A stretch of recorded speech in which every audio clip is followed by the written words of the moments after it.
رسوله الكريم أما بعد فأعوذ بالله من الشيطان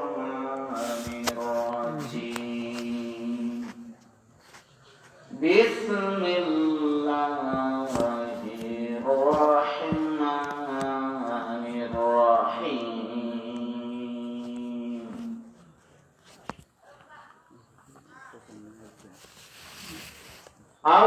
الله يتوفى الأنفس حين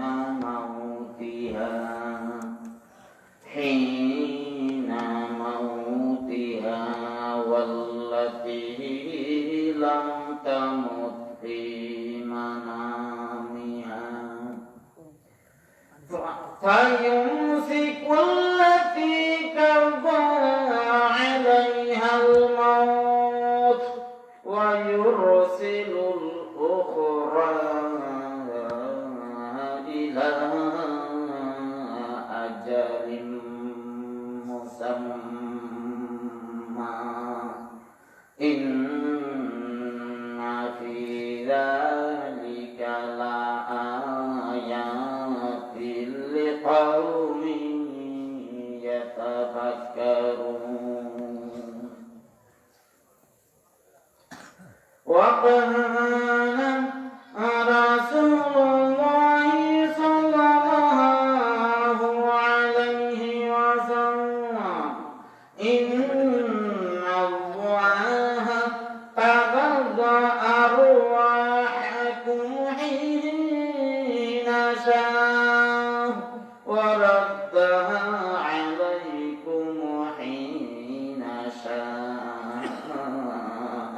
رواه البخاري في مجلد الأول في كتاب مواقيت الصلاة أو كما قال عليه الصلاة والسلام بارك الله لنا ولكم في القرآن العظيم ونفعنا وإياكم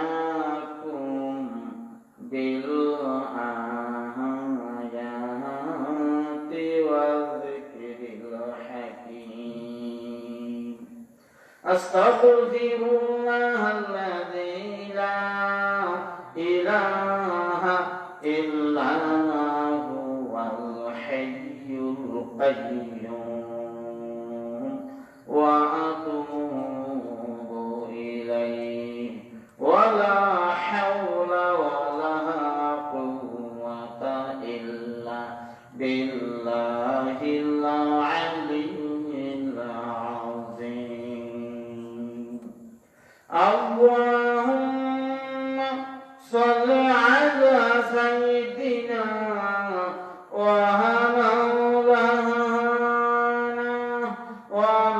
ومولانا محمد وعلى آله وصحبه وبارك وسلم كما تحب وترضى عدد ما تحب وترضى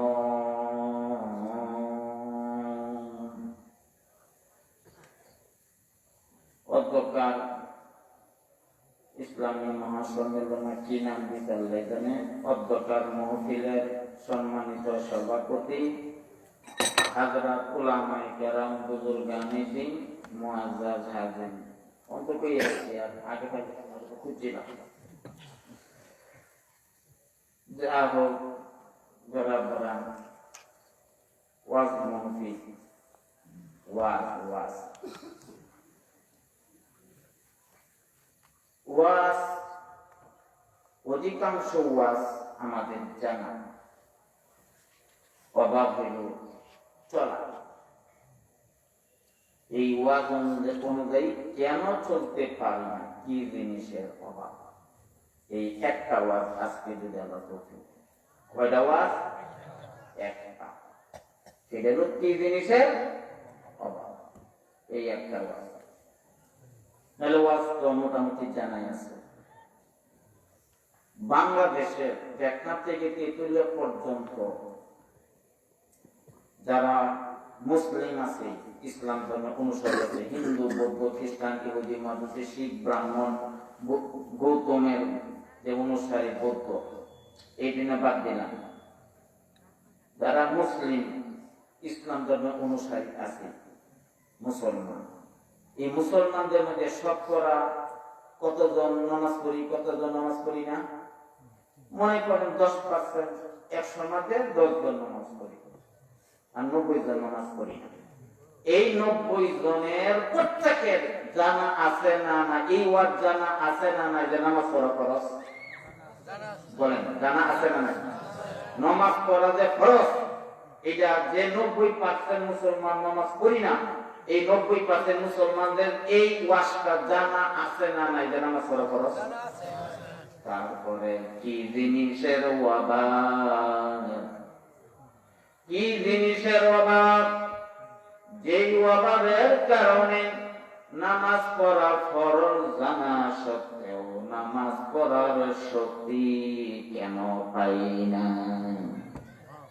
যারা ধরেন কি জিনিসের অভাব, মনে থাকে আছে ওয়াজ কি আমার? কি জিনিসের অভাব? এটা একটু দৃষ্টান্তটা দেওয়া হলো, কি জিনিসের অভাব, কয়েকটা দৃষ্টান্ত দেওয়া পরে অভাবটা কি এটা ওয়াজ করবো। টেকনাফ থেকে তেঁতুলিয়া পর্যন্ত এই গোটা বাংলাদেশের যত সুদখোর আছে, যারা সুদ খায়, এরা সকলেই জানি সুদ খাওয়া যে হারাম, এটা জানি না? জানি না? যারা সুদ খায় তারা জানি না? জানি না যে সুদ খাওয়া হারাম? তারপরে জানা সত্ত্বেও কেন এই হারাম ছাড়ার শক্তি পায় না? কি জিনিসের অভাব? আজকে আমার কি জিনিসের অভাব? এটাকে দৃষ্টান্তটা দিতে হবে। দুইটা দিলাম, নামাজ আর সুদ। বেড়া ধরা সুদ, ঘুষ, এটা কি হারাম? এরপরে কেন থাকতে পারি না? এই যে ওয়াজ চলছে সারা মাসে, সুদ, ঘুষ, হারাম হারাম হারাম। আমি আর হারামের ওয়াজ করি না, বহু বছর করছি। এক জায়গায় ওয়াজের লেগে গেছি, ওয়াজের আগে দেয়া ঘুষকে কইতেছে, হুজুরের প্রতি আবেদন, আজকে আমাদেরকে একটু সুদ সম্পর্কে ওয়াজ শোনাইবেন। পরে 3.5 ঘন্টা ওয়াজ করছি শুধু সুদ সম্পর্কে। কয়েকদিন পরে ওই মহফিলের কাছে আরেকটা মহফিল করছে আমার, পরে ওই মহফিলে গিয়ে আমি বললাম যে কয়েকদিন আগে আমি সুদ সম্পর্কে 3.5 ঘন্টা ওয়াজ করে গেলাম, এই ওয়াজের প্রতিক্রিয়া কি? মানুষ সুদ ছাড়ছে না যেই সে করে, যেই সে সুদ ছাড়ে না, মানুষ কি গল্পনি করে? অনেকটা কইব সুদ খাও হারামি তো কোরআন হাদিসে তো হুজুর কইবই, আমরা কাম আমরা করি, হুজুরের কাজ হুজুরই করো। এই লোক প্রতিক্রিয়া। এই কথা শোনার পরে আমি চিন্তা শুরু করলাম, কয়েকদিন পর্যন্ত ব্যাপারটা তাইলে এত 3.5 ঘন্টা ওয়াজ করার পর কোনো অ্যাকশন নাই, একটা মানুষের সুদ খাওয়া চললো না, তাইলে এই 3.5 ঘন্টার ওয়াজটা কি ওয়াজটা করা দরকার ছিল, যেটা তারা সুদ ছাড়বে? সুদ খাওয়া হারাম, এইটা আমি 3.5 ঘন্টা না বুঝাই গিয়া কি ওয়াজটা করলে সুদ খাওয়া ছাড়লো? এই আমার যেহেন নড়লো, আমার যেহেন নড়লো, বলে শিখছিলাম কোনখানে ঠিকছিলাম দেখেন। মানুষ তো অভিজ্ঞতা লাভ করে ঠিক ঠিকিয়া না, অভিজ্ঞতা কোরআন হাদিসে পাওয়া, অভিজ্ঞতা বই পুস্তকে পাওয়া না, অভিজ্ঞতা বাস্তবে কাজ করে লাভ করতে হবে। আমার ওয়াজের বয়স তো 29 বছর, আমার ওয়াজের বয়স 29 বছর। 91 সালে আমি ওয়াজ শুরু করছি, 91 সালের সেপ্টেম্বর মাসে। এর আগে টুকটাক কাজ করছি, কিন্তু একটা এইভাবে লাগবে না, এইভাবে লাগবে ওয়াজ শুরু করছি 91 সালে সেপ্টেম্বর মাসে 91 এর পরে 92 করে 92, 93, 94, 95, 96, 97, 98, 99, 100 9 বছর আর ইংরেজি 21 বছর। তাহলে কত বছর হলো? আমার ওয়াজের বয়স হলো 30 বছর। এই 30 বছরের ওয়াজ করতে করতে আল্লাহ পাক অনেক অভিজ্ঞতা দান করেছে, যে অভিজ্ঞতা পৃথিবীর কোন বই পুস্তকে পাওয়া যায়। এই যে সুদ খাওয়া হারাম কি পর্যন্ত ওয়াজ করতেছে সারা দেশ জুড়ে। আমি বহু বছর পর্যন্ত এই 30 বছর মধ্যে বহু বছর ওয়াজ করছি সুদ খাওয়া হারাম, কিন্তু আমার করি না। কয়েক বছর ধরে করি না। সুদ খাওয়া ছাড়বে কেন এই ওয়াজ করি কয়েক বছর ধরে। সুদ খাওয়া ছাড়বে কেন এই ওয়াজ করি, সুদ খাওয়া হারাম ওয়াজ করি না কয়েক বছর ধরে। কি জিনিসের অভাব, কি জিনিসের অভাব। আমার আজকে ওয়াজ বুঝে আসতেছে? আল্লাহু আকবার। কি পর্যন্ত সুদের ওয়াজ শুনলাম জীবন ভরা, কি পর্যন্ত শুনলাম, এরপরে সুদ ছাড়ি না। কি জিনিসের অভাব। যারা ধরেন নাসাই শরীফের হাদিস সব সময় সারা দেশ যদি বক্তারা ওয়াজ করতেছে, নাসাই শরীফের হাদিসটা এই সুদ সম্পর্কে কি জিনিসের অভাব, এটা খুব কম ওয়াজ। নাসাই শরীফের হাদিস সুদ সম্পর্কে কি? قال رسول الله صلى الله عليه وسلم الربا 70 جزءا أيسرها أن ينكح الرجل أمه رواه النسائي قال في المشكاة أو كما قال عليه الصلاة والسلام। برادران রাসূলুল্লাহ সাল্লাল্লাহু আলাইহি ওয়াসাল্লাম ফরমায়াছেন, আর রিবা 70 জুজআ, সুদের মধ্যে 70 প্রকার গুনাহ। আইসারুহা, সবচেয়ে নিচের গুনাহ হলো আইয়ানকিহার রাজুলু উম্মাহু, কোন পুরুষ তার মাকে বিবাহ করা। নিজের আপন মা, জন্মদাতা মাকে বিবাহ করা হইল সুদ খাওয়া 70 প্রকার গুনার মধ্যে সবচেয়ে নিচের গুনাহ। বলে সবচেয়ে নিচের গুনাহ যদি এত জঘন্য হয়, তাহলে বাকি কোন 70টা গুনাহ হলো উপরে। তাহলে সেই উপরের কোন 70টা গুনাহ না জানি আরো কত বেশি জঘন্য হতে পারে। এই ওয়াজ চলছে জীবন ভরা সারা পৃথিবীতে। যেই সেই এরপরে সুদ ছাড়তে রাজি না। কি জিনিসের অভাব।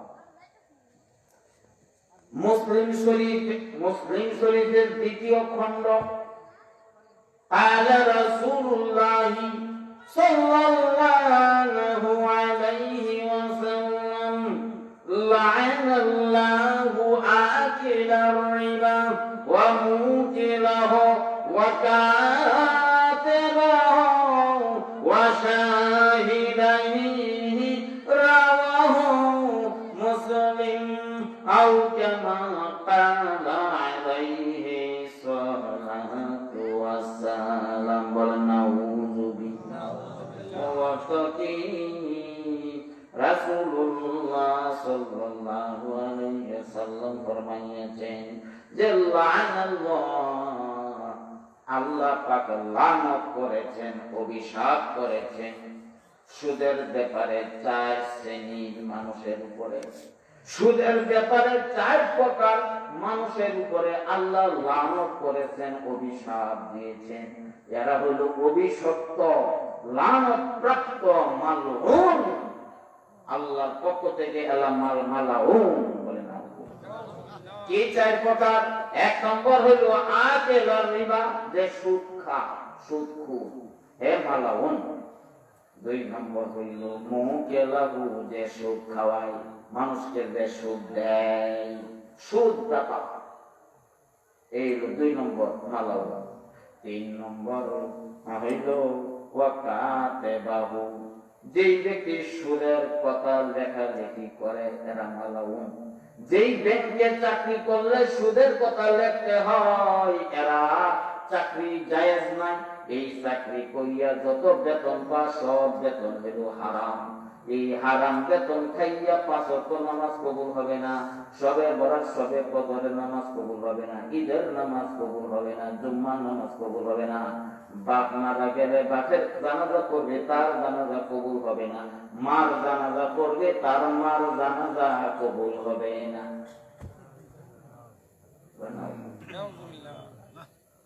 অনেক এই সুদের ব্যাংকে চাকরি করে এই হারাম খা, যদি একটা খাইতো কেউ তো হইতো, পরে হুজুর জানে খাওয়ার দাওয়াত দেয়, এটা তো সর্বনাশ। মসজিদের ইমাম সাহেব যে আইনে দাওয়াত খাওয়াইলো, এক অক্ট ইমাম সাহেব খেয়ে গেল, 40 দিন পর্যন্ত ইমাম সাহেবের নামাজ কবুল হইব না। এই ইমাম সাহেবের পিছনে 40 দিন পর্যন্ত এই এলাকার মুক্তাদিরা নামাজ পড়ে না? তাহলে ইমামরা যে এই সুদের ব্যাংকে চাকরি কইরা বেতন দেয় দাওয়াত খাওয়াইব, ইমাম সাহেব কি করছে? এই মসজিদের একটা মুসল্লির নামাজ 40 দিন পর্যন্ত কবুল হওয়া বন্ধ করে দিতে এই সুদের ব্যাংকে চাকরি হইব। এই ইমাম খাওয়াই দিছে সর্বনাশ। অনেক এলাকার একটা মুসল্লি নামাজ 40 দিন পর্যন্ত কবুল হয় না। কয়টা মুসল্লি বুঝে যে সর্বনাশ করেছে? এই যে সর্বনাশ করেছে এটা কয় মুসল্লি বুঝে? বলে কি যে বুঝি না এটাই বুঝি না, কি যে বুঝি না এটাই বুঝি না, কি যে বুঝি না যদি বুঝতাম কেউ তো কি শুধরানির একটু চিন্তা করতাম। আল্লাহ আমার গেছে সালাম গেছে, যেমন জাতের মুদ্রা তেমন জাতের জানালা। বুঝলো 25-26 বছর আগে আমি বাইতুল মুকাররমের দক্ষিণ গেটটা ঢুকতেছি, তখন বাইতুল মুকাররমের সামনে গেট পর্যন্ত সমান ছিল, জানাজা নামাজ ওইখানে হইতো। তখন যে হাউস ছিল ভাই, হাউস ছিল না। আমি যখন গেটে ঢুকছি, ঢুকিয়া এই কোনাবা বাথরুমের দিকে যাইতেছি, পরে পেশাব করিয়া উযু করিয়া বাইতুল মুকাররমে যোহরের নামাজ পড়া। আমি যখন বাথরুমের কাছে গেছি, এক জেন্টলম্যান ব্যাগ লইয়া বাথরুমকে বাইরে দিছে দৌড়। আমি পেলুটা দৌড় দিছি কেন চাই দেখি জানাজার কাতা বাজার স্বামী আল্লাহ আকবার করছে, ওজোর লোক শোনা বাথরুমেতে বাইরে গেছি, ওজোর লোক শোনা জানাজার দিয়ে আল্লাহ আকবার। আমি চিন্তা করলাম আমার চেষ্টাটা তো কত ব্যাগ নাই, একটু পরে করবো চলবো, এর আগে জিজ্ঞাসা করি যে ওজোর লোক শোনা। আমি গেছি যাইতে একটা জানাজা সালাম করে একটা সকল। ওরা আমি বললাম ভাই আপনি না আমার সামনে বাথরুম থেকে বাড়ি দিতেন, বাইরে দৌড় দিয়ে জানাজাটা করলেন, আমি ওজু করলেন প্রথম।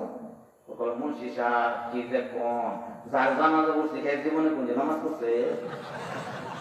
বলে ওজু সারে তো জানাজা করছে এটি বেশি করছে, বলে ওজু সারে যে করছে এটি বেশি করেছে, না করবো কি বললো ও করছে। আমি চিন্তা করেছি ব্যাপার কি, চিন্তা যেমন জাতের মুদ্রা তেমন জাতের জানাজা। গোবুসঙ্গ রাজার গোবুসঙ্গ মন্ত্রী, যেটা বাগদারা দিগ্বির গামার আছে না বাংলা, দিগ্বির গামার আমি নিজে করছি বাংলা গামার। এই বাগদারা মধ্যে একটা বাগদার হইল গোবুসঙ্গ রাজার গোবুসঙ্গ মন্ত্রী। গোবুসঙ্গ রাজার গোবুসঙ্গ মন্ত্রী মানে যেমন জাতের রাজা তেমন জাতের প্রজা, যেমন জাতের রাজা তেমন জাতের মন্ত্রী। মানে এই যে ইমাম সাহেব খাওয়াইলো দাওয়াত, সুদের ব্যাংকে চাকরি করিয়া এক দাওয়াত খাওয়াইয়া আমাদের কি সর্বনাশ করছে? এলাকার মুসলিমদের সব মুসলিমদের নামাজ 40 দিনের জন্য কবুল হওয়া বন্ধ করে দিছে। ওখানে কেউ বুঝে না মুসলিম। তার মানে গোবুসন্দ রাজা গোবুসন্দ মন্ত্রী, যেমন জাতের রাজা তেমন জাতের প্রজা, যেমন জাতের মুদ্রা তেমন জাতের কেউ বুঝে না। আল্লাহ আল্লাহ তার হেফাজত করো বলে না। এখনো সময় আছে, আল্লাহ নবীর নাম লও, আল্লাহ নবীর নাম এখনো সময়, আল্লাহ নবীর নাম লও, আল্লাহ নবীর নাম। যারা 3 নম্বর মালাউন হইল যে সুদের কথা লেখালেখি করে। যেই ব্যাংকে চাকরি করলে সুদের কথা লেখালেখি করতে হয়, এই ব্যাংকে চাকরি করলে বেতন হারাম এবং আল্লাহর পক্ষ থেকে লানত প্রাপ্ত। গজব প্রাপ্ত মালাউন বলে না উর্দু। 4 নম্বর হলো ওয়াশাহিদাইন, যারা সুদের ব্যাপারে সাক্ষী হবে ওই সাক্ষীদের উপরে আল্লাহর লানত অভিশাপ সেও মাথাও। এই হলো মুসলিম শরীফের 2য় খণ্ড। এই কোন কিতাবের হাদিস? মুসলিম শরীফ। কত কোন নাম কি? মুসলিম শরীফ 2 নম্বর খণ্ড। মনে থাকবো ওই কিতাবের হাদিস যে সুদের ব্যাপারে 4 প্রকার মানুষ মালাউন। 1 নম্বর যে সুদ খায়, 2 নম্বর যে সুদ দেয়, 3 নম্বর যে ব্যক্তি সুদের কথা লেখালেখি করে, 4 নম্বর যে সুদের সাক্ষী হয়। এই 4 প্রকার মানুষ হলো মালাউন। মালাউন লানত প্রাপ্ত, আল্লাহর গজব প্রাপ্ত। রাত্রে দিনে 24 ঘন্টায় এরা আল্লাহর গজবে থাকে, লানতের মাঝে থাকে। বলে না এইরকম 3.5 ঘন্টা করতে লাগে। পরে যেইসে সূরা নাসের ধর্মের কাহিনী, এক কান্দে ওয়াজ শুনে আর কান্দে ওয়াজ বাহির করে। যারা ধরান এই জন্য এখন এই সমস্ত ওয়াজ আর করি না। আজকে যে ওয়াজ করতে 2 মিনিট 4-5 মিনিট সুদের ব্যাপারে, এটা মনে কত বছর পরে করলাম।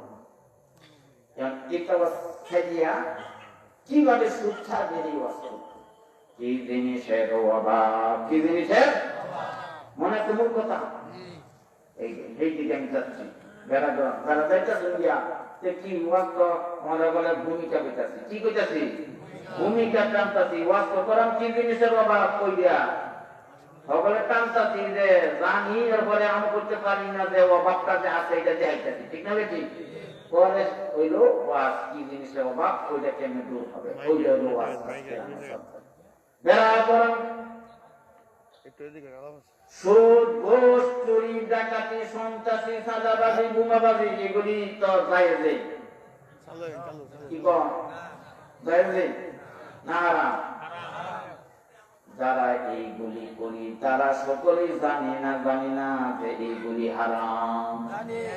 এরপরেও কেন করি? জানা সত্ত্বেও কেন এই সমস্ত হারাম থেকে নিজেকে ফিরিয়ে রাখতে পারি না? কি জিনিসের অভাব মনে বুঝাইতেছে? হিরুনের ব্যবসা, চোরাচালানি ব্যবসা, মদের ব্যবসা, ইয়াবার ব্যবসা, বিয়ারের ব্যবসা, মাদক দ্রব্যের ব্যবসা, মাদক দ্রব্য সেবন করা, ইয়াবা ট্যাবলেট খাওয়া, বিয়ারের ট্যাবলেট খাওয়া, এইগুলি জায়েজ না হারাম? যারা এইগুলি করতেছি তারা সকলেই জানি না এইগুলি হারাম। জানা সত্ত্বেও কেন এই সমস্ত হারামের লোক থেকে নিজেকে ফিরিয়ে রাখতে পারি না? কি জিনিসের অভাব, কি জিনিসের অভাব? এই অভাবটা দেখাইতেছে। জিনা, দর্শন, বেবিচার, অশ্লীলতা, বেহাপনা, বেলল্লাপনা, উলঙ্গপনা ইত্যাদি এইগুলি জায়েজ না জায়েজ? হারাম না জায়েজ? যারা এইগুলি করতেছে, জিনা, দর্শন, বেবিচার, অশ্লীলতা, বেহাপনা, বেলল্লাপনা, উলঙ্গপনা এগুলি করতেছি, তারা সকলেই এইগুলি যে হারাম জানি না? সকলেই জানি, যারা করি তারা সকলেই জানি এইগুলি হারাম। এরপরেও কি জিনিসের অভাবের কারণে এই হারাম গুলো থেকে নিজেকে ফিরিয়ে রাখার শক্তি পাই না? কি জিনিসের অভাব? হত্যা, খুন, গম, কাটাকাটি, মারামারি, খুনাখুনি, ঝগড়া ফাসাদ, দিবস, শেখায়ত, মিথ্যা, চুগলখড়ি, আইল খেলা, গরু ছাগল দ্বারা মানুষের ক্ষেত খাওয়ানো, গালাগালি করা, এইগুলি কি জায়েজ না হারাম? এইগুলি যে হারাম যারা করি তারা জানি না? সকলেই জানি যে এইগুলি হারাম। এরপরেও নিজেকে কেন এই হারাম গুলি থেকে ফিরিয়ে রাখতে পারতেছি না? কি জিনিসের অভাব? কি বুঝাতেছে? বুখারী শরীফের 13 নম্বর পৃষ্ঠা, কত নম্বর? 13 নম্বর পৃষ্ঠা। কোন খণ্ড? প্রথম খণ্ড। কোন খণ্ড? বুখারী শরীফ প্রথম খণ্ড 13 নম্বর পৃষ্ঠার হাদিস قال رسول الله صلى الله عليه وسلم الحلال بين والحرام بين وبينهما مشتبهات لا يعلمهن كثير من الناس فمن اتقى الشبهات استبرأ لدينه وعرضه ومن وقع بشبهات يرعى حول الحمى يوشك أن يواقعه على لكل ملك حمى وحمى الله في الأرض محارمه رواه البخاري فيه المجلد الأول أو كما قال عليه الصلاة والسلام অর্থকি রাসূলুল্লাহ সাল্লাল্লাহু আলাইহি ওয়াসাল্লাম ফরমায়াছেন হে বিশ্ববাসী দানব মানবের দল তোমরা সকলেই কান লাগিয়ে শোনো যে আল হালালু বাইয়িনুন দুনিয়াতে কি কি জিনিস হালাল একদম মুতাবায়্যিন একদম সুস্পষ্ট সকলেই জানে কি কি জিনিস হালাল কি কি জিনিস হালাল সকলেই জানে ওয়াল হারামু বাইয়িনুন কি কি জিনিস হারাম এটাও মুতাবায়্যিন সুস্পষ্ট সকলেই জানে কি কি জিনিস হালাল এটাও জানে কি কি জিনিস হারাম এটাও জানে তো জানে না কোনটা বলে ওয়াবাইনাহুমা মুশতাবিহাত করে জানে না শুধু মাঝখানে একটা জিনিস আছে হালাল এবং হারাম এই দুইটার মাঝখানে একটা জিনিস আছে শুভা সন্দেহজনক জিনিস সন্দেহজনক জিনিস হালাল হইতে পারে হারাম হইতে পারে এই ধরনের একটা শুভা সন্দেহজনক গুণ আছে একটা মাঝখানে হালাল এবং হারামের মাঝখানে এই একটা জিনিস আছে লা ইয়ালামুহুন্না কাসীরুম মিনান নাস বলে অধিকাংশ মানুষই জানে না এই শোভা সন্দেহজনক গুণাটা কি এইটা জানে না অধিকাংশ মানুষ আর হালাল কি কি হারাম কি কি অধিকাংশ মানুষই জানে কে বলছে মুহাম্মদুর রাসূলুল্লাহ সাল্লাল্লাহু আলাইহি ওয়াসাল্লাম বলেছেন কি কি হালাল কি কি হারাম একদম সুস্পষ্ট শুধু খালি মাঝখানে একটা জিনিস আছে শুভ সন্দেহজনক গুনাহ যেটা অধিকাংশ মানুষ জানে না কাজেই ফামানিত তাকা শুবহাত যে ব্যক্তি এই মাঝখানের শুভ সন্দেহজনক গুনাহটা ছেড়ে দিতে পারবে তাহলে ইস্তাবরা লিদিনিহি ওয়া ইরদিহি তার দিন ধর্ম ইজ্জত আবরু পবিত্র হয়ে যাবে পিওর হয়ে যাবে তার দিন ধর্ম একদম পিওর একদম খাঁটি দিন ধর্ম বলেন সুবহানাল্লাহ আর ওয়ামানিত্তাকা শুবহাত যেই ব্যক্তি এই শুভ সন্দেহজনক গুনার মাঝে পড়ে যায় তাহলে কেমন হইল বলে কারাহিম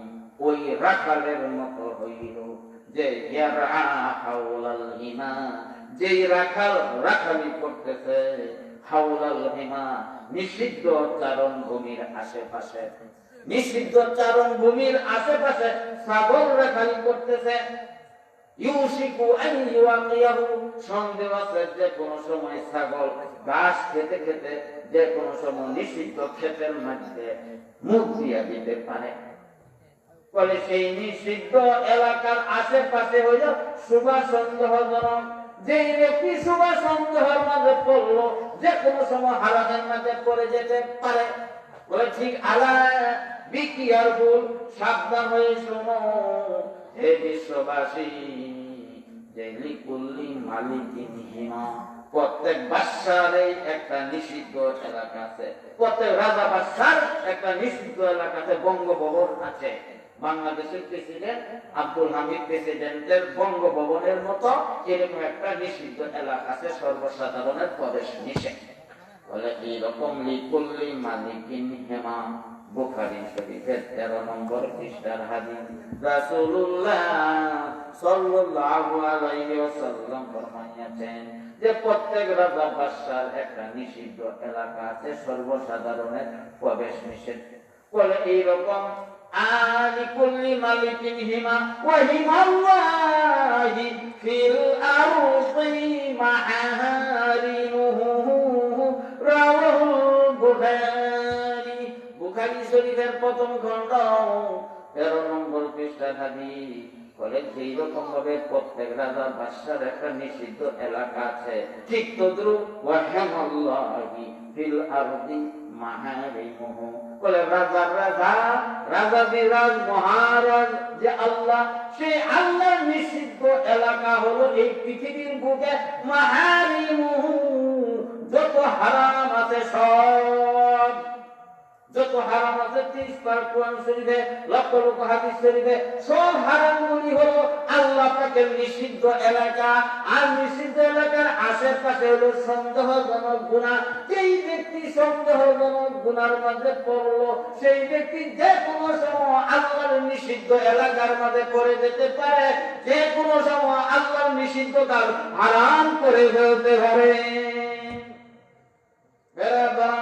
এই জন্য বুখারী শরীফের প্রথম খণ্ডের 6 নম্বর পৃষ্ঠার হাদিস, লা ইয়াবলুগুল আবদু হাকিকাতাত তাকওয়া হাত্তা ইয়াতাআমা হাকা ফিস সাদরিহি, রাওয়াহুল বুখারী।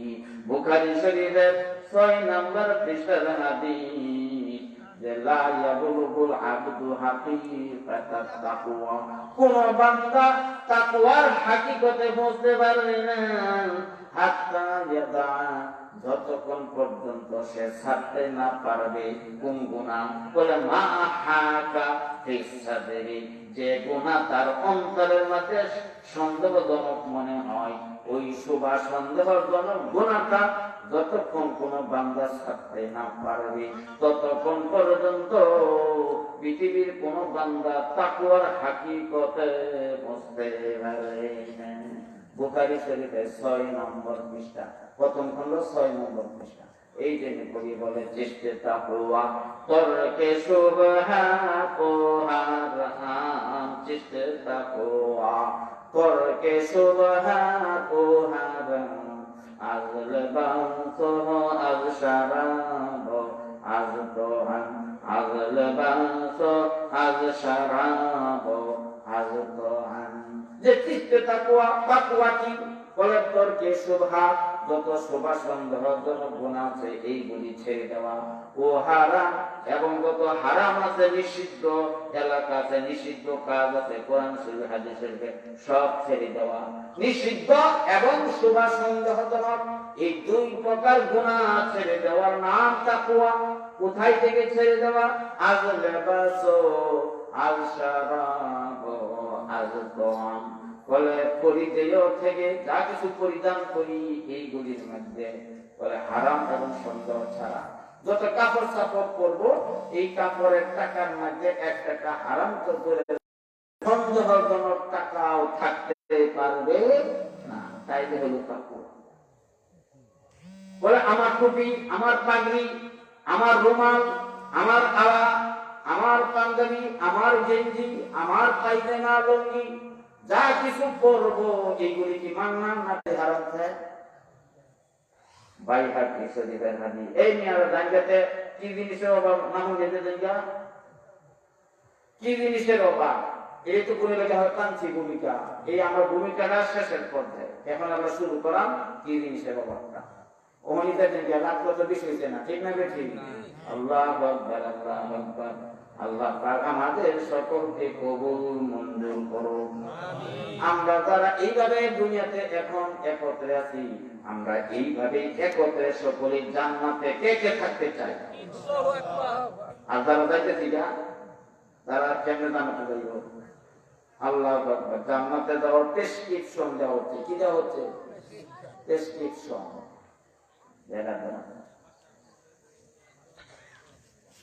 এ প্রজন্ম ডাইরেক্ট ওয়ার্ড ঢুকতে তো আমার ওয়াজের ছাত্র মানুষ হয়ে যায়, আমি থাকি না। এই যে বুঝলে কি ওয়াজ করতেছিলাম। হ্যাঁ বেলা করেন চিস্তে তাকুয়া তরকে সুবহাত ও হারাম, চিস্তে তাকুয়া তরকে সুবহাত ও হারাম, আজল বাসর আল শারাব আল দওয়ান। এই জন্য যারা যারা সকল পরিধেয় কাপড় সাবর খাদ্য পানীয় সব মুখে যা খাবার খায় সব কিছুর মধ্যে সুবাসন্ধক তো দূরের কথা, বলে হারাম তো দূরের কথা, সুবাসন্ধক পর্যন্ত থাকতে পারবে না। এর নাম তাকওয়া। এই জন্য যা কাপড় সাপড় পরিয়া নামাজ পড়ি, 5 ওয়াক্ত নামাজ, ঈদের নামাজ, জুমার নামাজ, সবে বলা সবে কদরের নামাজ পড়ি, বাপের জানাজা পড়ি, মার জানাজা পড়ি। এখন কাপড়ের মধ্যে একটি হারাম থাকে, আর পেটের ভিতরে যদি একটি হারাম জিনিস কয় টাকা? 2 লাখ। দাঁড়া দাঁড়া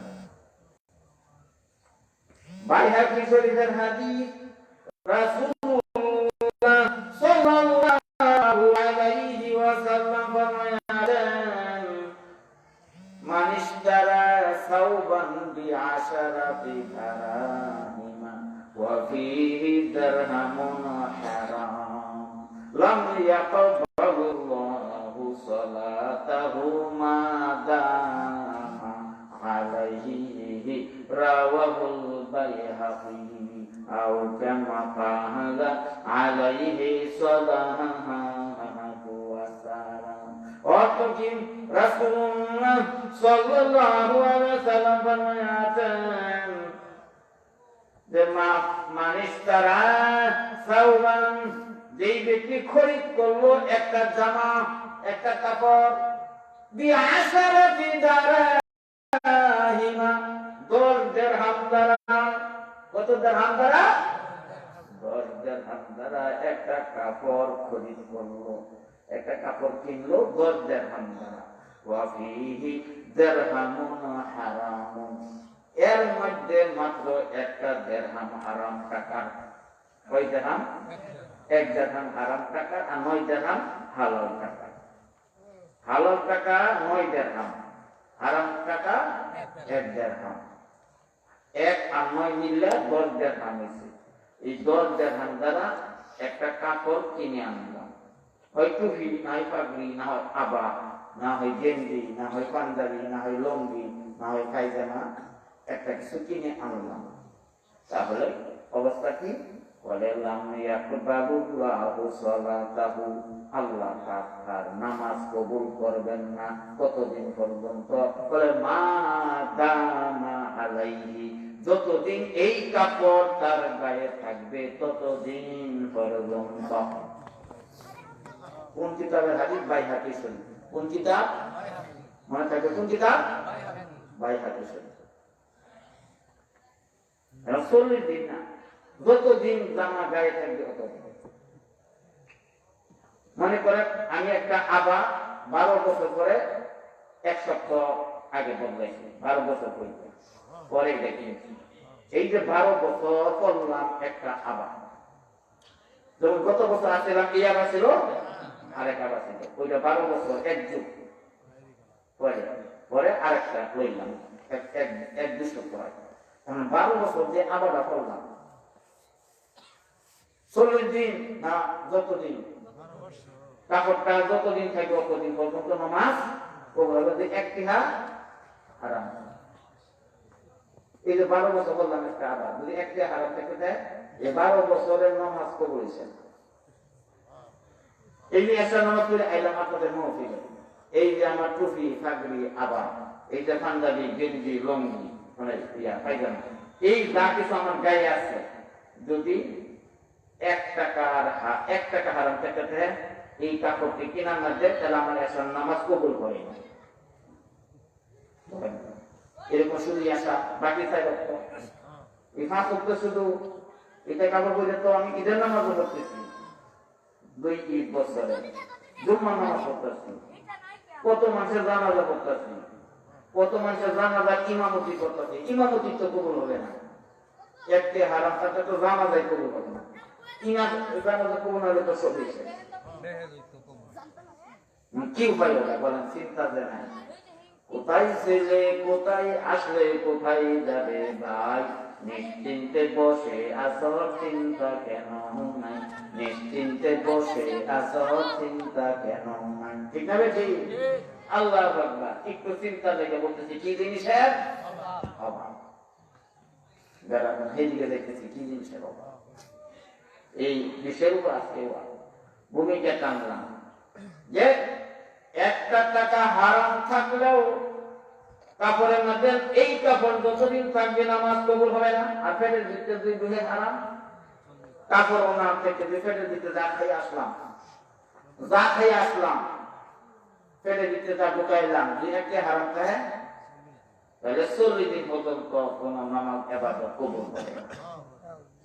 আর আমি যে খাই আসলাম, আজকে আপনাদের এখান থেকে ওয়াজের মধ্যে দাওয়াত দিচ্ছেন, খাইয়া তো আসলাম, আজকে ওয়াজ করতাম, এসা করে খাওয়া দাওয়া করলাম, আচ্ছা এসা না পাইল না, এই খাওয়ার দ্বারা যে রক্ত হবে আমার ভিতরে, এই রক্ত দ্বারা তো শুরু হবে ফজর নামাজ থেকে। কোন নামাজ থেকে?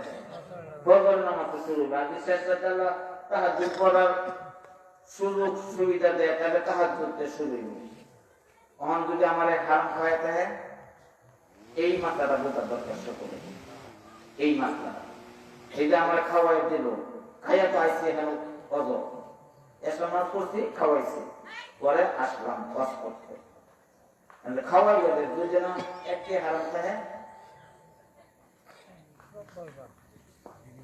এখন একটু এই মাত্রাটা একটু বোঝা দরকার। ব্যতিক্রম কেন? ব্যতিক্রম যে আমার খাওয়াইছে, আমি যে খাই আসলাম, মান না খাইয়াছি না, ওয়াজ করাম ওদের বিনিময়ে খাইছি। কেন বিনিময়ে? ওয়াজের বিনিময়ে। 4টার বিনিময় নেওয়া যায়। কয়টার বিনিময়? একটা হইলো ইমামতি কইরা তার বিনিময়, 2 নম্বর মুয়াজ্জিনি কইরা, মুয়াজ্জিনি আযান দেয়া এর বিনিময়, এর বেতন, 2টা বিনিময়। 3 নম্বর কোরআন শরীফ হাদিস শরীফ পড়াই দিয়া, তালিম দিয়া, মাদ্রাসা পড়াই দিয়া, মাদ্রাসাতে কোরআন শরীফ হাদিস শরীফ তালিম দিয়ে শিক্ষা দেয়, এটা পড়াই দিয়া বেতন নেওয়া, বিনিময় নেওয়া, এই 3টা। 4 নম্বর ওয়াজ কইরা, 4 নম্বর ওয়াজ কইরা বিনিময় নেওয়া। এলা বিনিময়ে আপনি খাওয়া দাওয়া করেন, দেহা নেন, যাই করেন, এই 4টা, এই 4টার বিনিময় নেওয়া যায়।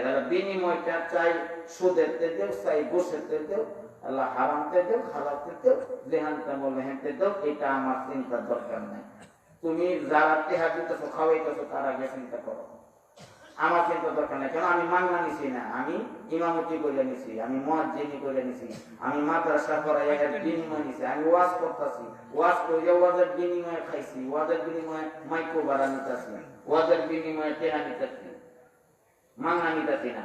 কাজে এই 4টা যদি ডিউটি ঠিক মতো পালন করি, তাহলে তুমি হালালতে দাও, হারামতে দাও, জানতে মনাতে দাও, এইটা আমার হাতে আসার সাথে সাথে আমার জন্য হালাল। যেমন 500 টাকা রোজ কামলা লইলাম, জ্বালা লইয়া দেবেন না, খেতে না, সারাদিন জ্বালা রোপণ করেছে কামলা, সন্ধ্যা সময় এই কামলার 500 টাকা দিলাম বিনিময়ে, এই কোথায় থেকে 500 টাকা দিলাম? এই যে চুরি করছি, ডাকাতি করছি, সুদ খাইছি, ঘুষ খেয়েছি, চাঁদাবাজি করছি, জুয়া খেলছি, হিরোনের ব্যবসা করে টাকা কামাই করছি, বিয়ারের ব্যবসা করিয়া, ইয়াবার ব্যবসা করিয়া যে টাকা কামাই করছি, হারাম না? এই হারাম টাকা থেকে 500 টাকা দিচ্ছি কামলার সন্ধ্যা সময়। কারণ কামলার হাতে এই 500 টাকা দেওয়ার সাথে সাথে কামলার জন্য এই টাকা হারাম না হালাল? হালাল। কেন? কেন? সে মান্না নেই নাই, এই 500 টাকা মান্না যদি নিত সর্বনাশ, এই হারাম হারামে বলে, কিন্তু সে বিনিময় নিছে। এই 500 টাকা কিভাবে নিছে? বিনিময় নিছে, মাংনা নিছে না।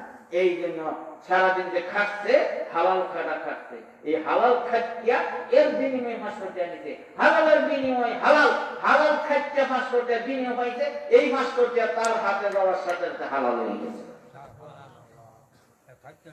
কথা বুঝেছে? এই জন্য ইমামতি কইরা, মুয়াজ্জিনি কইরা, মাদ্রাসা পড়াইয়া, ওয়াজ কইরা, এই 4টা বিনিময়ে টাকা, খাওয়া, খাদ্য সব পেটের ভিতরে হাতে আসার সাথে সাথে আমার জন্য হালাল হয়ে গেল। আল্লাহ সুদের খাওয়া চাই, গোশের খাওয়া, আল্লাহ যেইভাবে হারাম কামাই করে আমারে খাওয়া, আমি তো মাগনা খাই নাই, মাগনা নেই নাই, এই 4টার বিনিময়ে নিয়েছি, কাজের বিনিময়ে নিয়েছি, এই জন্য আমার জন্য হালাল। এই 4টার বিনিময়ে ছাড়া যদি মাগনা খাইতাম, দাওয়াত খাইতাম, দাওয়াত তো মাগনা, তাইলে সর্বনাশ। মাগনা খাইলে তাহা কি করে খানা খাইতে হবে, মাগনা খাইলে তাহা কি করে খানা খাইতে হবে। আমাকে আমার কি হালাল থেকে খাওয়াইতেছে না হারাম থেকে খাওয়াইতেছে, এই তাহা কি করতে করতে 12:30 বাজবো। এটা তাহা কি ও পারতাম না, মাগনা খানাও খাইতাম না। এই জন্য আজকে আমি 29 বছর ধরে দাওয়াত খাই না। কত বছর ধরে? 29 বছর ধরে আমি কোন মাগনা খানা খাই না, দাওয়াত খাই না। 29 বছর ধরে বাংলাদেশের কারো চা খাই না, পান খাই না। 29 বছর ধরে কারো চা খাই না, পান খাই না, দাওয়াত খাই না। আপনাদের মধ্যে কেউ বলতে পারবেন আমার 29 বছর ভিতরে দাওয়াত দেওয়া খাওয়াছেন কত? পারলে একটা লোক দ্বারা বলেন যদি ক্ষমতা থাকলে। এইবার চ্যালেঞ্জ করি সারা বাংলাদেশ, বুঝলেন? 29 বছরের ভিতরে বাংলাদেশের একটা মানুষ বলো যে 29 বছরের ভিতরে আমরা দাওয়াত দেওয়া খাওয়াইতে পারতো, একটা লোক থাকতো বাংলাদেশে দাঁড়াও। 29 বছরের ভিতরে আমি 29 বছর ধরে দাওয়াত খাই, 29 বছর ধরে দাওয়াত খাই। এই হারামের এটা তাহা কি পারতাম না, আমি খাইতাম পারতাম। এই মাংনা খানা খাইতাম, মাংনা খানা খাইলে অনেক বিপদ। তাহা কি করে খানা খাইতে হবে, তাহা কি করতে হবে আমার 12:30 বাজবো। আর এটা তাহা কি সঠিকভাবে তাহা কি করা সম্ভব? কারণ মনে করেন আমরা দিছে একজনে হাদিয়া 500 টাকা 100 টাকা দিছে, কিছু দিছে আমরা এইটা দিয়ে আমার দাওয়াত খাওয়াই দিচ্ছেন, এটা আমি তাহা কি করাম কেন? আমি কামাই হালাল, আমি রোজগার হালাল, হালাল চাকরি করে, কিন্তু আমার কাছে যে মানুষের দিচ্ছে মানে হারাম, এইটা বাজার করে আমরা দাওয়াত খাওয়াইতে যাই, এইটা তাহা কি আমি কেমনে করাম? এই জন্য আমি মাংনা খানা খাই না 29 বছর ধরে। বুঝে আসতেছে? আমি তো ইমামতি করতেছি বিভিন্ন মসজিদে আজকে 91 সাল থেকে। 91 সাল থেকে আমি ইমামতি করি মসজিদে, জুমার নামাজের ইমামতি 91 সাল থেকে। 91 সাল থেকে আমার 21 সাল 2021 সাল, কত বছর ধরে করি?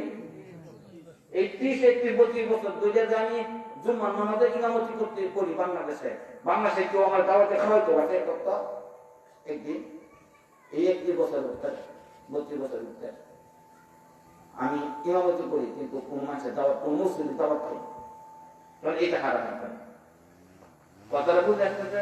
এটা আমি প্রকাশ করলাম, এটা প্রকাশ করতেছি যাতে আপনারা উপদেশ গ্রহণ করতে পারেন। না যে এইটা কথা প্রকাশ না করা ভালো, এটা এবাদত গোপন রাখা নিয়ম, কিন্তু আমি গোপন না রেখে প্রকাশ করতেছি শুধু খালি উপদেশ গ্রহণ করার মধ্যে, আপনারাও এটা গ্রহণ করতে পারেন।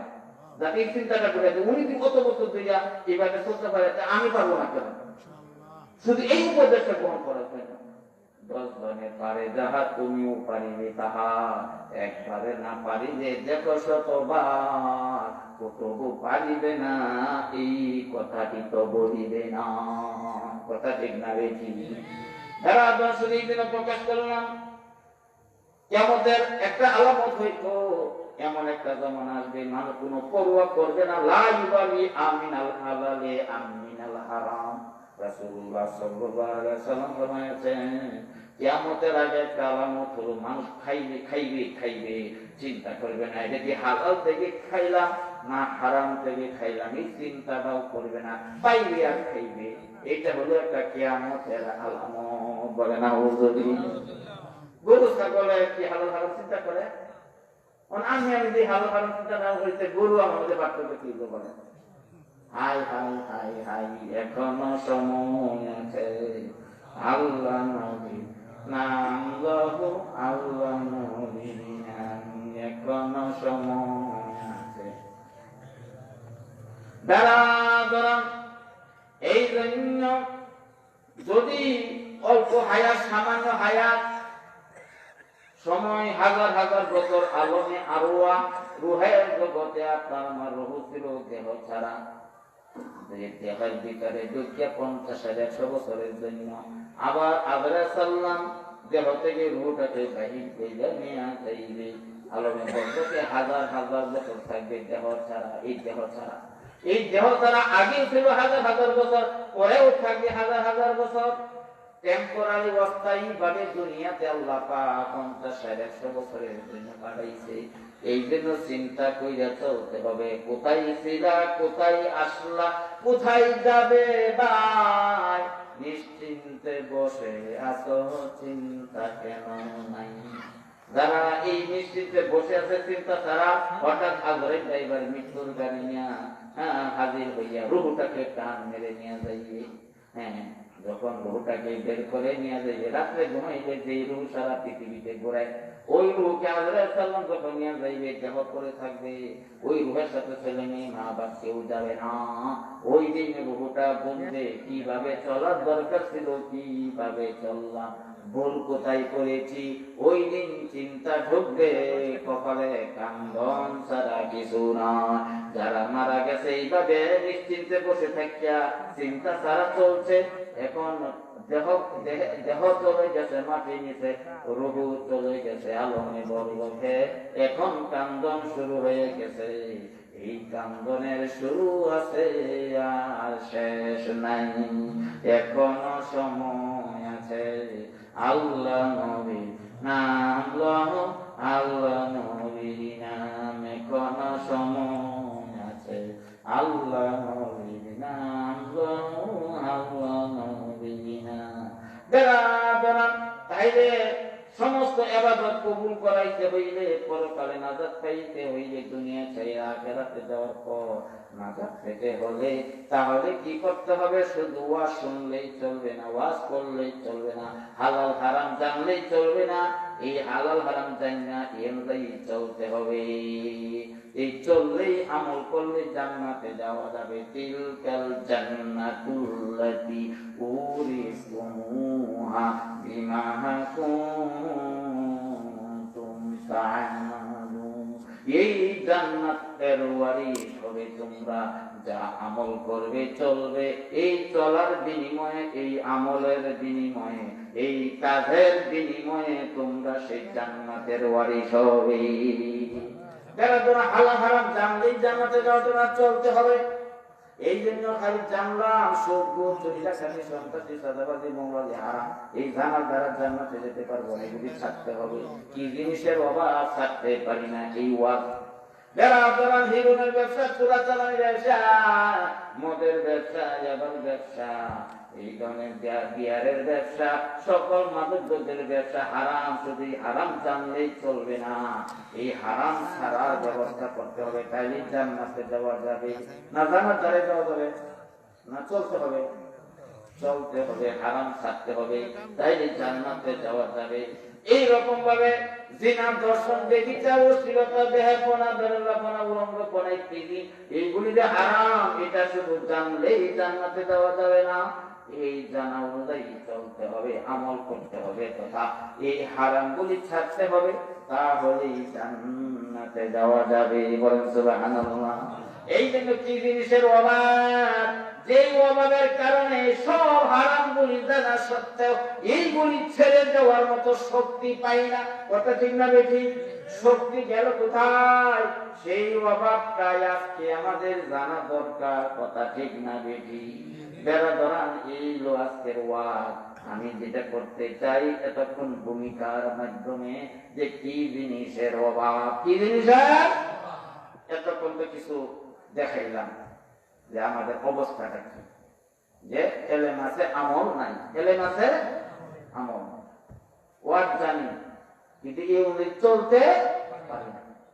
এতক্ষণ যত হারামের কথা বললাম, এই ওয়াজটি সকলের জানা আছে না? না, তাইলে আমল নাই। ওয়াজ আছে, আমল নাই। কি জিনিসের অভাব? শুনবেন কি জিনিসের বাবা? এতক্ষণ ভূমিকাটা নিয়ে আল্লাহ, এখন আল্লাহ বলবো কি জিনিসের অভাবটা। আমি শুরুতে করবো, পরে যে আমার খালাইতে যাই গিয়া আর এত লম্বা করবো না। এই যে কোন বক্তা না বলে সব গুঞ্জে গুঞ্জে বাস করতো, আর মানুষ যাইতেছে জানে না, কারণ গুঞ্জে বাস করে তো যাইতেছে তো মানুষ আর খবর নাই। পরে অনেকক্ষণ করে চাইছে বক্তা, চাইতে যে একটা সব মানুষ গেছে, একটা লোক আছে। পরে দিকে বলে মিয়া এলাকা সব মানুষ মুনাফে, আমার খালাইতে সব বাঁচছে।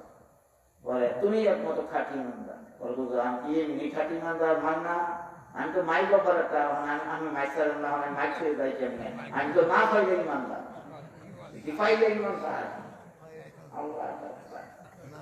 যদি এমন হয় এর জন্য কত লম্বা করতাম যে একবারে আমার পালাইতে সব দেবেন না। এই জন্য অল্প কিছু ওয়াজ করবো, কি জিনিসের অবাক, এই কথাটা একটু বুঝাইয়া ওয়াজ শেষ করতে চাই ইনশাআল্লাহ। এই যে একটা কথা বলবো, এতক্ষণ ভূমিকাটা নিয়ে আনলাম সাজাইয়া, এখন আল্লাহ ছাড়ান ইনশাআল্লাহ। অনেক কে কে যাইবেন কে আমার খালাতে এই বুঝতে তো শুরু করেন, এখানে শেষ করে দেন, ভূমিকাটি শেষ করে দেন, আর আগাইতাম কে কে যাইবেন না তার হাত তোলেন, যে আমি তো ওয়াজ শুরু করলাম, বুঝতে তো শুরু করলাম। হ্যাঁ, কে কে যাইবেন না দিতাম, এরপরে হাত তোলেন কে কে যাইবেন কে খেলাতে, হাত নামান। আর আগে হাত তুলছেন না যারা, তারা হাত তোলেন, তারা যাইবেন না। আগে যারা হাত তুলছেন না তারা হাত তোলেন, বলে আগে হাত না তুললেও হাত তুলতাম না, আগে তুলছি না হন তুলতাম না, না তোলার পালা আছে। আল্লাহ কথাটি আয় আয়, আল্লাহ যাকে কষ্ট করে তাকে হেদায়াত দিবে। পৃথিবীর কোন মানুষ তো দূরের কথা, সর্বশ্রেষ্ঠ নবী রাসূল যে মুহাম্মদুর ওনারও ক্ষমতা নাই। অন্য মানুষ তো দূরের কথা, মুহাম্মদ আলী তো প্রশ্নই আসে না, রাসূল সাল্লাল্লাহু নাই। কে বলতে? আল্লাহ বলতে ইন্নাকা লা তাহদি মান আহবাবতা ওয়ালাকিন্নাল্লাহ ইয়াহদি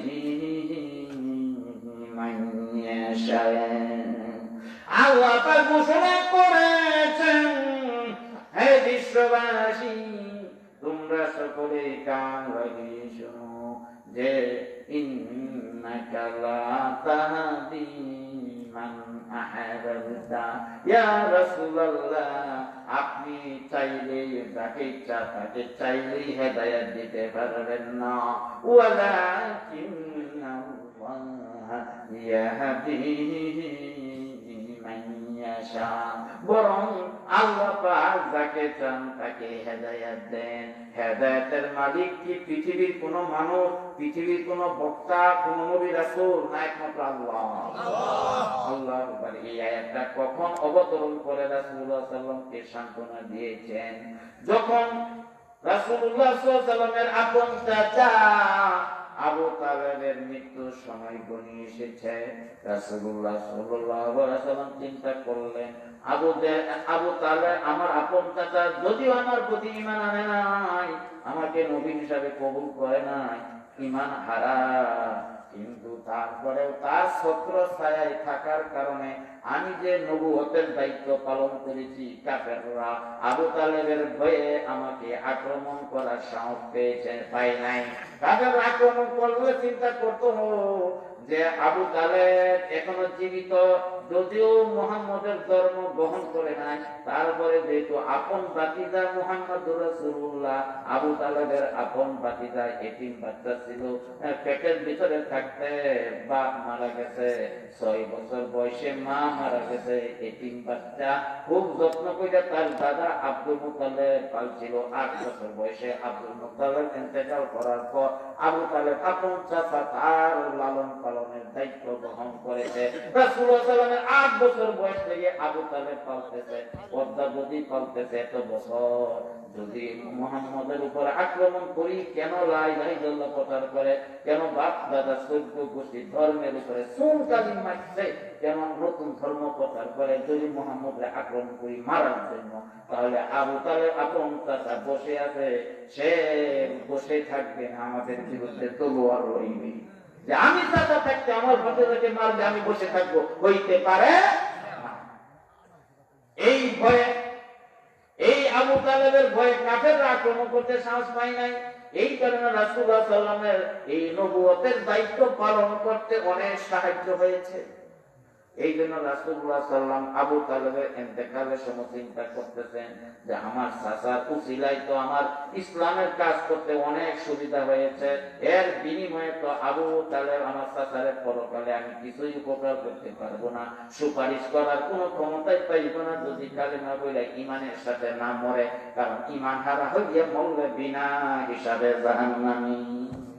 পৃথিবীর কোন নবী রাসূলের সুপারিশ করার ক্ষমতা নাই। যেমন নূহ আলাইহিস সালাম নবী, তার ছেলে কেনান ঈমান হারা হয়ে মরেছে, আজীবন ছেলে থাকবে জাহান্নামে, আর পিতা নূহ আলাইহিস সালাম আজীবন জান্নাতে থাকবে, করার কিছু নাই, সুপারিশ করার ক্ষমতা নাই।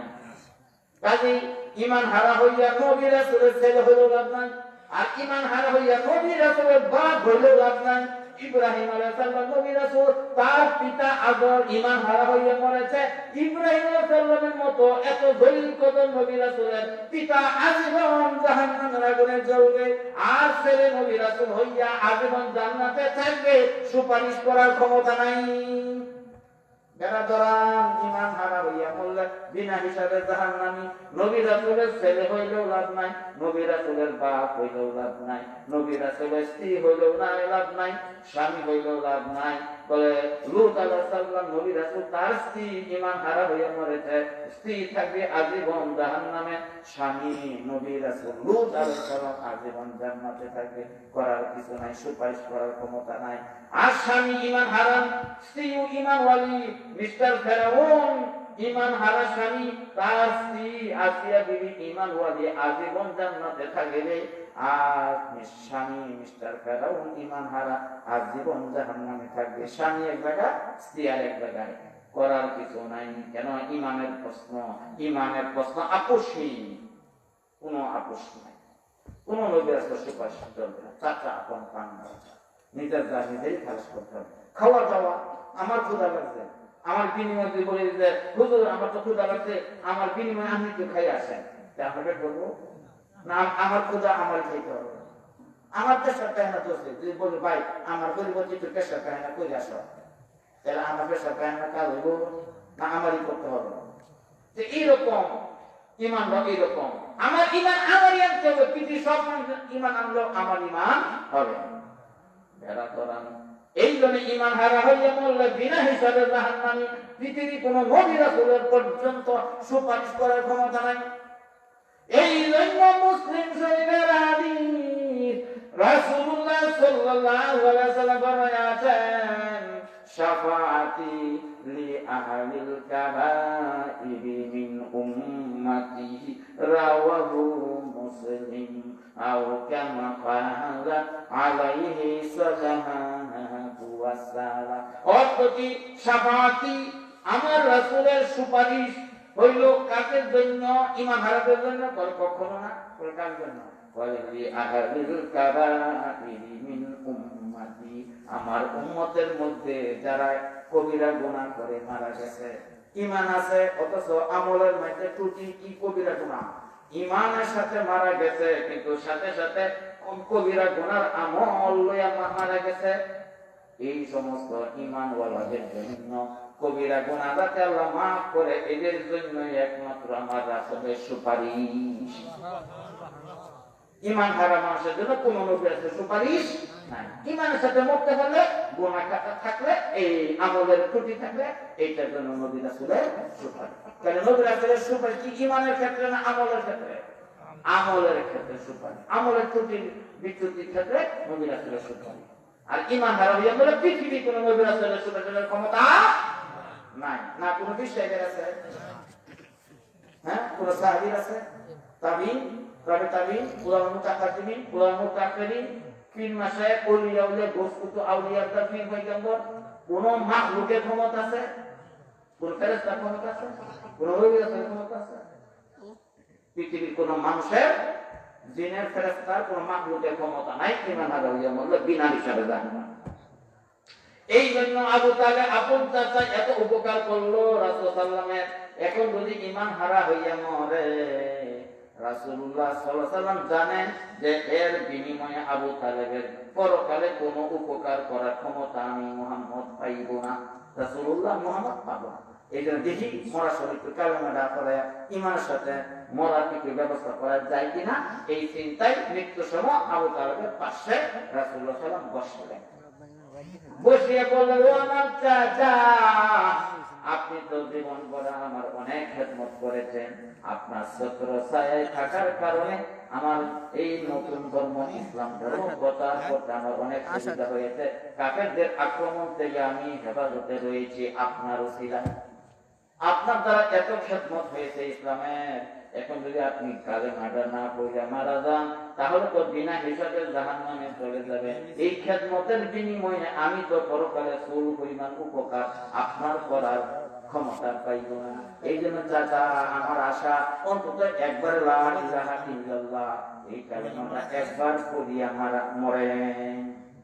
তো আবু তালেব চিন্তা করে, আচ্ছা তাহলে পড়িয়া মুসলমান হয়ে মরে।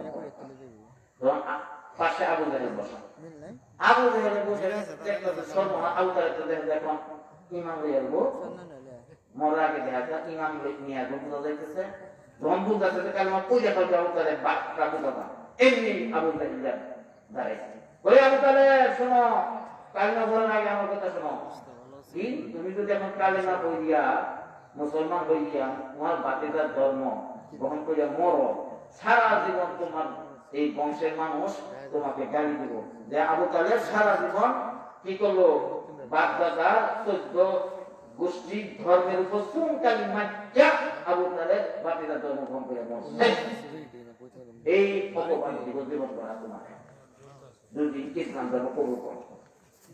এই আবু তালেবের কথা শুনিয়া পরে আবু তালেব না না ঠিক আছে আমি তোমাদের ধর্মের উপরে আছি। আবু জাহেলের কি কয়, আমি তোমাদের ধর্মের উপরে আছি।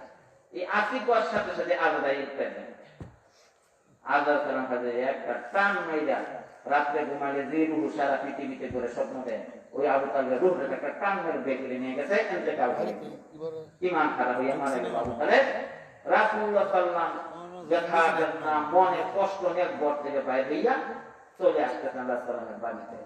সাথে সাথে রাসূলুল্লাহকে সান্ত্বনা দেওয়ার জন্য জিবরাইল আলাইহিস সালামকে এই আয়াত দিয়ে পাঠায়, এই আয়াত ইন্নাকা লা তাহদি মান আহাবাতা ওয়ালাকিন আল্লাহ ইয়াহদি মান ইয়াশা। ইয়া রাসূলুল্লাহ আপনি কেমন বেদা হইলেন? হেদায়েতের ক্ষমতা তো আমি আল্লাহ আপনাকে দেই নাই, কেন আপনি বেদা হইলেন? ইন্নাকা লা তাহদি মান আহবাবতা, আপনি যাকে পছন্দ করেন তাকে আপনি হেদায়েত দিতে পারবেন না, হেদায়েতের ক্ষমতা আপনাকে আমি আল্লাহ দেই নাই। ওয়ালাকিন্নাল্লাহ ইয়াহদি মান ইয়াশা, বরং আল্লাহ পাক যাকে চান তাকে হেদায়েত দান করেন। হেদায়েতের মালিক কে? আল্লাহ। এই জন্য আপনি চাইলে হেদায়েত দিতে পারবেন না, রাসূলুল্লাহ সাল্লাল্লাহু আলাইহি ওয়াসাল্লাম যাকে চান তাকে হেদায়েত দিতে পারবেন না। সেখানে পৃথিবীর কোন মানুষের ক্ষমতা আছে একটা মানুষকে হেদায়েত বলে? এই জন্য আমাদের ক্ষমতা নাই হেদায়েত, আমরা চেষ্টা করব না। দেখেন না হেদায়েত কখন না থাকলে কিভাবে কথা আসে আর ভিতর থেকে, আর হেদায়েত থাকলে কিভাবে কথা আসে। হ্যাঁ, আবু জাহেল ঘর থেকে বাইরে গেছে, রাসূলুল্লাহ সাল্লাল্লাহু আলাইহি ওয়াসাল্লাম ঘর থেকে বাইরে গেছে। আবু জাহেলের বাড়ির পশ্চিমে কাবা শরীফের কাছে, রাসূলুল্লাহ নামের ঘরটা হলো আবু জাহেলের বাড়ি সুদা পূবে, এই মাঝখানে 1-150 হাত ব্যবধান মাত্র। আবু জাহেলের বাড়ি আর রাসূলুল্লাহ সাল্লাল্লাহু আলাইহি ওয়াসাল্লামের বাড়ি, রাসূলুল্লাহ সাল্লাল্লাহু আলাইহি ওয়াসাল্লামের জন্মের ঘরটা, আমিনা বিবির ঘরটা, আব্দুল্লাহর ঘরটা, এই একই উঠান, দুই বারোলে উঠান একটা। এই রাসূলুল্লাহ সাল্লাল্লাহু আলাইহি ওয়াসাল্লামের ঘর পূবে, আবু জাহেলের ঘর পশ্চিমে, এটা তো হারাম শরীফ কাবা শরীফ আর পশ্চিমে। আবু জাহেল করতে বাইরে পূর্ব দিকে আসলে, রাসূলুল্লাহ করতে বাইরে পশ্চিম দিকে আসলে, একই উঠান দুজনের দেশে থাকতে হইত। তো সামনে হলো এই 200-300 হাত, দক্ষিণে হলো ওই জাবাল আবু কুবাইস, আবু কুবাইসের পাহাড়। এই পাহাড়ের কাছে রাসূলুল্লাহ সাল্লাল্লাহু আলাইহি ওয়াসাল্লাম গেছে, আবু জাহেল গেছে একবার মক্কা শরীফ থাকে, মক্কা শরীফ। এই সময় পূর্ণিমা রাতে চন্দ্ররা ঠিক মাথার উপর। তখন আবু জাহেল কয়, বাতিজা তুমি যদি এই চাঁদটাকে দুইটা ভাগ করে দেখাইতে পারো, বললাম তুমি সঠিক নবী, তাহলে কি মান আনবো? আবু জাহেল তোমরা সালাম ইশারা করছেন, সাথে সাথে দুই চাঁদটা চন্দ্ররা দ্বিখণ্ডিত হইয়া দুইটা ভাগ হইয়া দুই দিকে চলে গেল। আবু জাহেল বিপদ হচ্ছে না, হেদায়েত কপালে না থাকলে দিতে কি পাপ সৃষ্টি হবে। আল্লাহ হেদায়েতের মালিক, দেখেন হেদায়েত কপালে না থাকলে পৃথিবীর কোন মানুষের ক্ষমতা নাই হেদায়েত দেওয়া। অন্ত আমাদের প্যাকেজে বসছে, অন্ত ইমান আনতে হয় তার কথা মতো। অন আমাদের যেহেতু কপালে হেদায়েত নাই, অন কিভাবে কথাগুলো ভিতরে সৃষ্টি হয়েছে। আবু জাহেল কখনো তোমার জাদু শুধু জমিনেই না আসমানেও চলে, তোমার জাদু শুধু জমিনে না আসমানের চাঁদেও তোমার জাদু চলে। আগে কি কইছে আর ওখানে কি কয়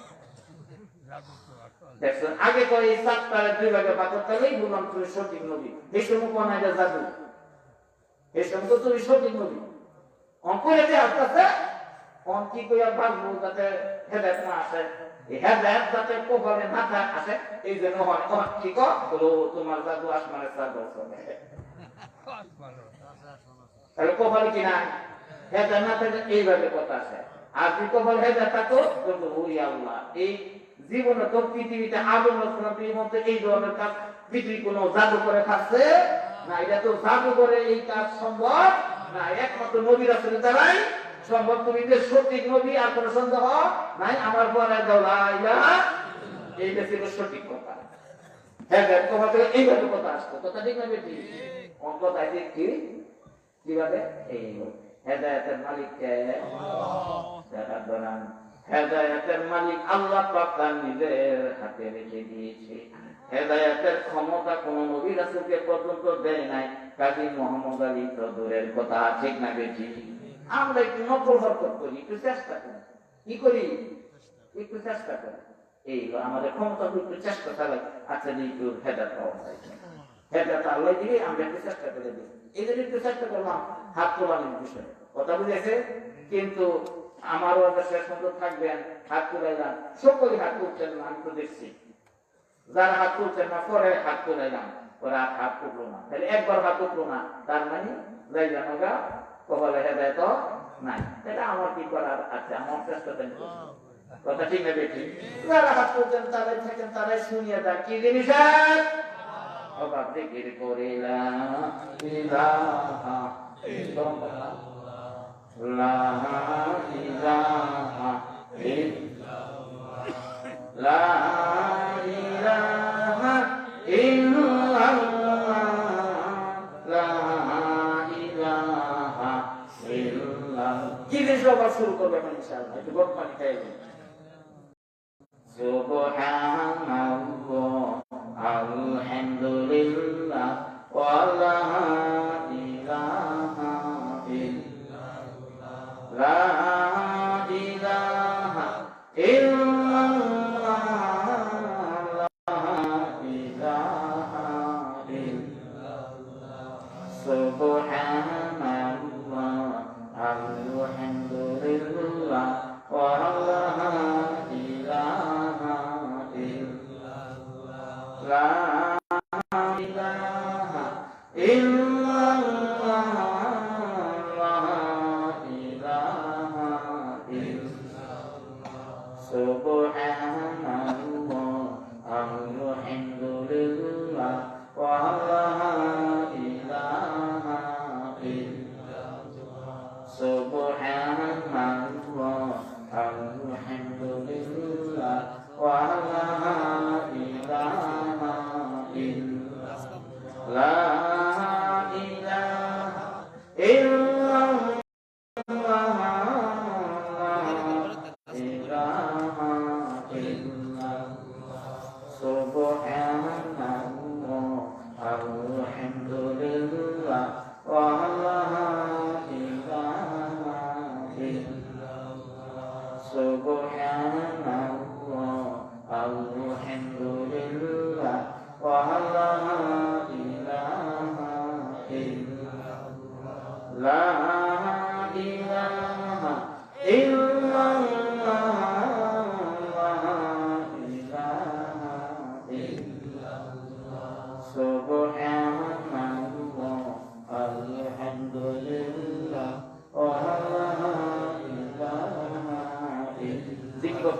সুবহানাল্লাহ আলহামদুলিল্লাহ লা ইলাহা ইল্লাল্লাহ সুবহানাল্লাহ।